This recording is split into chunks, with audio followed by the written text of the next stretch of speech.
अस्सलाम वालेकुम। मैं आज़ाद रिपोर्टर अबू एमएल। आज हमारे साथ हैदराबाद की मुअज़्ज़िज़ शख्सियत मौलाना मोहम्मद नसीरुद्दीन साहब हैं। आइए हम इस सिलसिले में गुफ्तगू करते हैं कि कुछ दिनों से टीवी चैनल्स पर तलाक़ के मौजू पर एक डिबेट्स का सिलसिला शुरू हुआ है। आखिर इसकी क्या वजह क्या पड़ी, और इस ताल्लुक़ से हम मौलाना नसीर साहब से गुफ्तगू करते हैं। अस्सलाम वालेकुम। तलाक़ के मौजू पर जो डिबेट चल रही है, इसकी ज़रूरत क्या पड़ी, ये तो जो लोग चला रहे हैं वो उनसे पूछने की चीज़ है।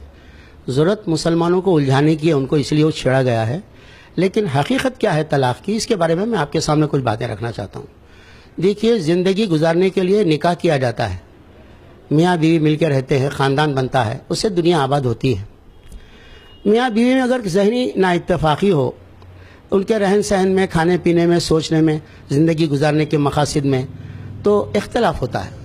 ये इख्तलाफ के बाद ज़िंदगी दुश्वार हो जाती है, तो बहुत से मज़हब में छुटकारे की कोई सूरत नहीं है, इसलिए गैस का तेल डाल के आग लगा के जला देते। लेकिन इस्लाम में जब ज़िंदगी गुजारना मुश्किल हो जाए तो शराफत से अलग होने का तरीक़ा मुक़र्रर किया जाए, उसका नाम है तलाक़। उसके लिए इस्लाम में तरीक़ा ये है कि आप औरत को एकदम नहीं छोड़ सकते। एक लफ्ज़ से मैंने निकाह कबूल किया ये कह के तो जोड़ सकते हैं शादी, बस तलाक़ दे के एकदम छोड़ नहीं सकते। उससे पहले कुछ प्रोसेस है शरीयत में। चुनांचे फरमाया गया, वल्लाती तखाफून नुशुज़हुन्ना फ़इज़ुहुन्ना, जिस औरत से तुमको सरकशी का अंदेशा हो जाए उसको वास करके समझाओ, नसीहत करो। न माने तो वज़रिबुहुन्ना, उनको धप्पे मारो। हड्डी टूटना नहीं, खून नहीं निकलना, ओल नहीं उतरना, गुस्सा निकल जाना एक आदमी का, इसलिए धप्पे मार देना। 2 धप्पे मारे गुस्सा उतर जाता, तलाक़ रुक जाती, मगर तलाक़ नहीं देना। फिर भी नहीं मानी औरत तो फरमाया वहजुरुहुन्ना फिल मज़ाजिह, उनको अपने बिस्तर से अलग कर देना। आखिर कितने दिन तक वो अपने ख्वाहिश को रोक के रखेंगे, अलग कमरे में सोएंगे, सॉरी प्लीज़ बोल के उन्हें मिल लेंगे, नहीं तो आप मिल लेंगे। इस पर भी अगर दुरुस्त ना हो तो तलाक़ नहीं देना। घर का मामला घर में तय करने के लिए औरत का एक ख़ानदान से एक इल्म वाले आदमी को, मर्द के ख़ानदान से एक इल्म वाले आदमी को बुलाकर घर में पंचायत बिठाना। बेडरूम की बातें बाहर नहीं जाना, यहीं पर तय होना। इस पर भी अगर बात नहीं सुधरी तब फरमाया उस औरत को छोड़ने के लिए तुम एक तलाक़ देना।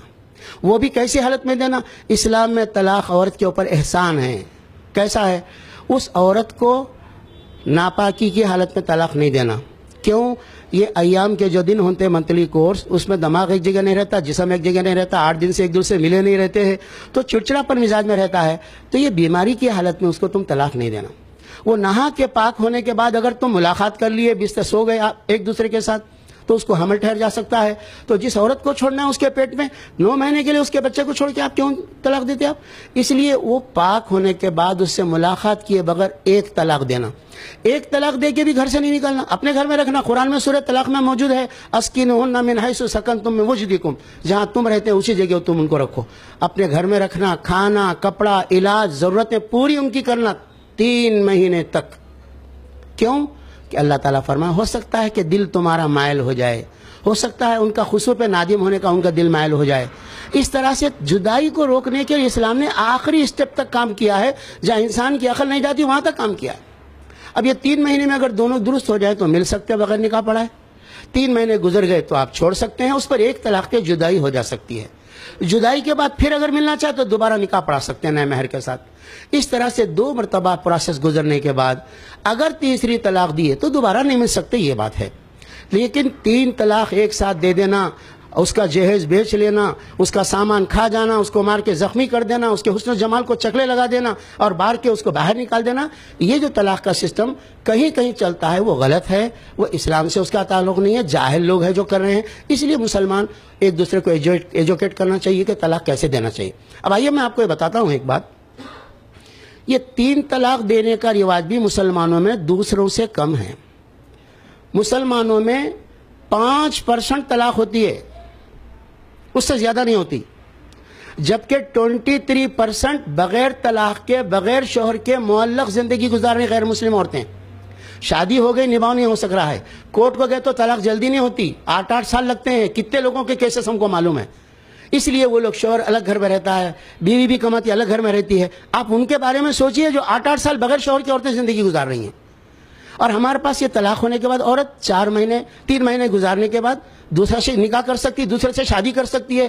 اس کے پسند کے شادی میں رکاوٹ نہیں ڈالنا قرآن میں لکھا ہوا ہے.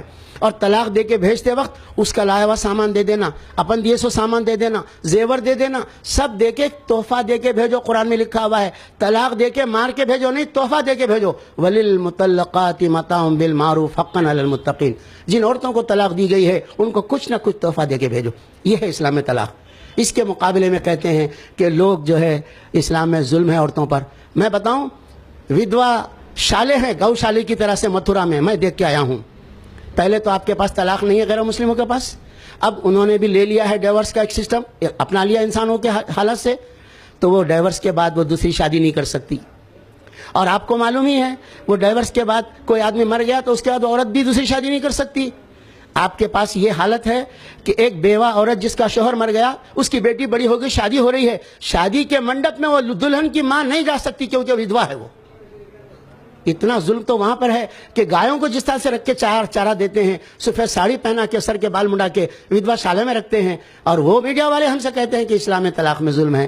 یہ غلط بات ہے. یہ ایشو دراصل مسلمانوں کو ایک ایشو میں پھنسا کے مستقبل میں اچھے کام کرنا، حالات سے نظر ہٹا لینا اور ان کو تنگ کرنا، اس نیت سے کیا جا رہا ہے. اور یونیفارم سول کوڈ لانے کے لیے کیا جا رہا ہے. ہم یونیفارم سول کوڈ کی مذمت کرتے ہیں. انسانوں کا بنایا ہوا قانون پہ ہم نہیں چلتے. ہم خدا کا بنایا ہوا قانون قرآن میں موجود ہے، اس پر ہمارا ایمان ہے، ہم اسی کے اوپر چلیں گے اور حکومت کو یونیفارم سول کوڈ نہیں لانے دیں گے. اور بہت سے لوگ ہیں جو یونیفارم سول کوڈ کی مذمت کر رہے ہیں. ہم مسلم پرسن لا کی حفاظت کریں گے، مسلمانوں کو ایجوکیٹ کریں گے، غیر مسلم کی غلط فہمی بھی دور کریں گے انشاءاللہ. اور عورتوں پہ ظلم نہیں ہونے کے لیے بہت سے قانون آپ بنا چکے ہیں، لیکن ان قانون کا کیا ہوا اور ظلم بڑھ گیا عورتوں پر.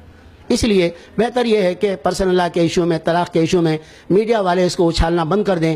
اس لیے کہ میڈیا اس ایشو کو اچھالتا ہے اور ایسے لوگوں کو لا کر پیش کرتا ہے جو اس کی پوری معلومات بھی نہیں رکھتے، تو اس کے ذریعے سے اور غلط فہمی بڑھتی ہے. لہذا میڈیا سے ہماری گزارش ہے کہ وہ شراب بندی پہ ایشو پہ بات کیجیے. آپ بے سہارا جو عورتیں نوکری کر کے بغیر شوہر کے گھروں میں سو رہے ہیں ان کے ایشو پہ بات کیجیے. آپ نریندر مودی پرائم منسٹر کی بیوی انتظار میں 40 سال سے گزار رہی، بوڑھی ہو رہی ہے، ایسی عورتوں کے بارے میں سوچیے. آپ کیوں ہماری بہنوں کے بارے میں، بیٹیوں کے بارے میں سوچتے ہیں جن کی طلاق 100 میں 5 ہوتی ہے، اس سے بھی کم ہوتی ہے. شکریہ.